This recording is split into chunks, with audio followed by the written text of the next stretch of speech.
And we're back here at Boom and Bust with our guest, Dean Baxendale. He's the president and CEO of Optimum Publishing International. Dean, you've been talking a little bit with me about the exposure, basically, of the Canadian economy and Canadian businesses to what can only be described as economic interference and activity by the Chinese Communist Party. So let's talk a bit about business. How exposed are Canadian businesses to this economic interference?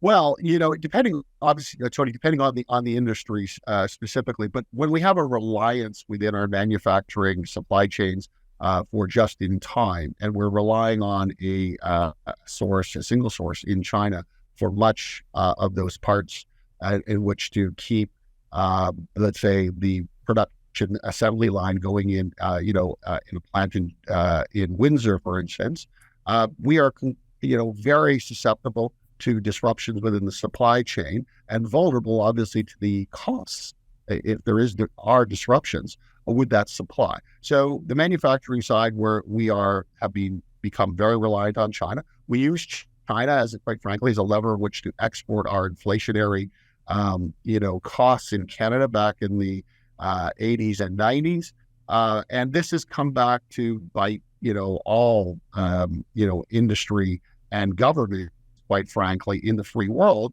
who no longer have this reliable apparatus of manufacturing, be that for military, be that for industrial, be that for the simple things as making widgets for plants, so to speak.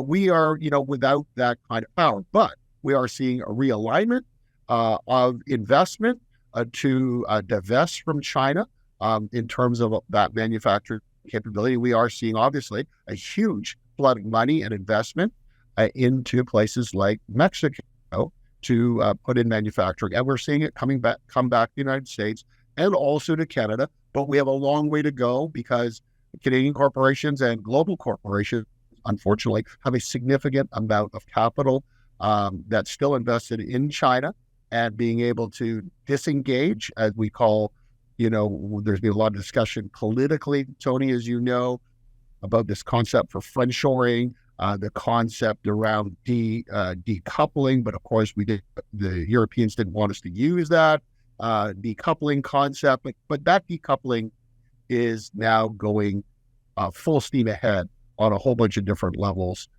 within the global manufacturing and industrial organizations.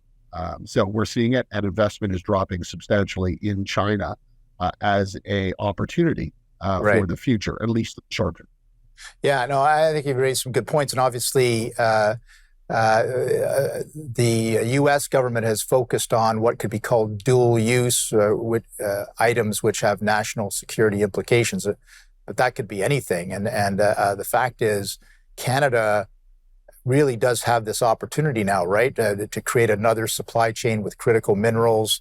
We're investing all this public money into electric vehicle production and battery production. But if we can reorient our inputs to locally extracted critical minerals, it'll be to our advantage, right?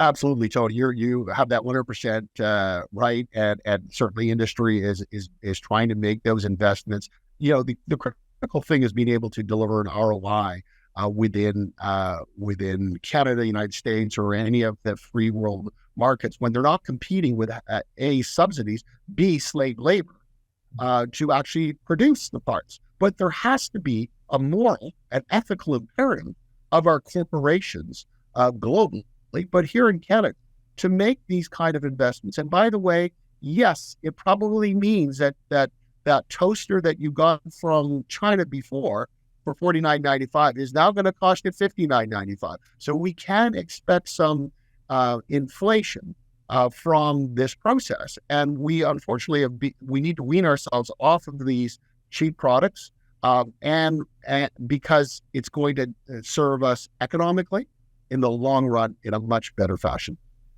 No, I think you raise a good point that there is a cost to this, but ultimately the supply chain will be cleaner. There'll be no ethical dilemmas.